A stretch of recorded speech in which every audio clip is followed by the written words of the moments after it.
এবার গাজার আরও কাছে এগিয়ে যাচ্ছে গ্লোবাল ফ্রুটিলা। তো রেড জোনে আছে, ইসরায়েলের হামলা অপেক্ষা করেও এগিয়ে যাচ্ছে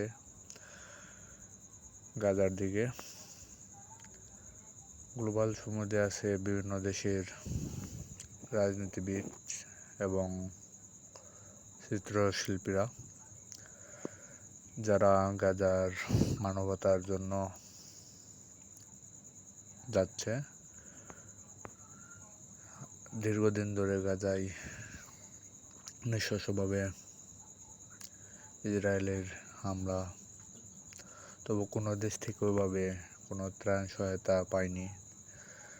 তো এবার আশা করা যায় যে কিছুটা হলেও সাহায্য পাবে গাজাবাসী, এবং গাজার এই দুঃসময়ে তারা এগিয়ে আসছে। এটি একটি মহৎ উদ্যোগ। যদিও রেড জোনে আছে এখন,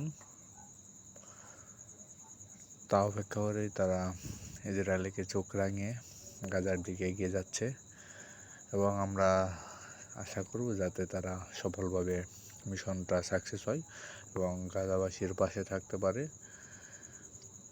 এটাই কামনা করছি। তো গাজার অতি কাছে চলে এসেছে গ্লোবাল ফ্রুটিলা। তো আশা করা যায় ইসরায়েল খুব একটা সুবিধা করতে পারবে না, যেহেতু তুরস্ক এবং মালয়েশিয়া এবং বিশ্বের বিভিন্ন রাষ্ট্র হুমকি দিয়েছে যে যদি এদের উপরে হামলা করা হয় তবে তারা মেনে নেবে না। তো দেখা যাক শেষ পর্যন্ত কি হয়, এটাই দেখার বাকি।